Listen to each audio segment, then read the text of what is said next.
On regardera un petit extrait aussi d'un de vos clips, Bitova-Oba. Ouais. Au-delà de la situation d'urgence et des premiers temps, comme vous dites, de la main qui se tend, on ne regarde pas de qui est la main.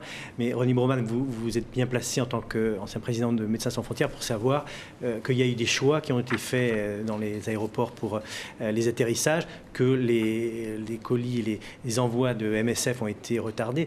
Est-ce qu'il y a eu une instrumentalisation politique par les Américains, par leur rôle à l'aéroport de Port-au-Prince? Ah oui, ça ne fait aucun doute, pas seulement des Américains d'ailleurs, mais enfin, les Américains étant représentant le gros du dispositif de secours, c'est vers eux que les regards se tournent.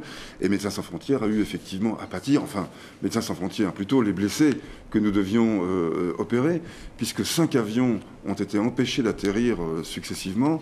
5 avions qui, j'insiste, avaient déposé un plan de vol, avaient des autorisations d'atterrissage et qui ont été condamnés à tourner pendant plusieurs heures au-dessus de Port-au-Prince pour être finalement détournés sur Saint-Domingue, ce qui nous a fait perdre 2 à 3 jours pour le déploiement de notre hôpital d'urgence, pour l'approvisionnement en médicaments, en antibiotiques, en anesthésiques, ce qui a entraîné la perte d'un grand nombre de blessés, c'est-à-dire la mort, ou l'aggravation d'un certain nombre d'entre eux. C'est pour ça notamment que, par exemple, moi je relativise, quand on sort quelqu'un des décombres, effectivement, une semaine après, c'est quelque chose de très spectaculaire, mais on ne filme pas les blessés qui auraient pu être opérés et qui n'ont pas été du fait du blocage de l'arrivée de l'aide. Et je voudrais terminer là-dessus parce que c'est vraiment important.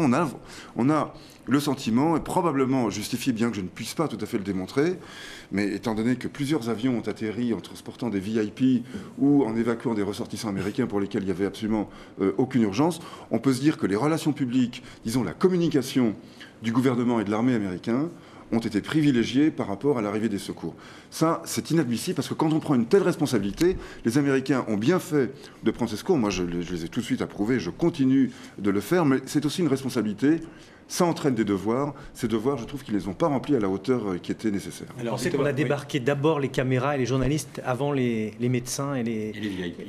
Et les VIP, oui. Bitova-Oba, un commentaire?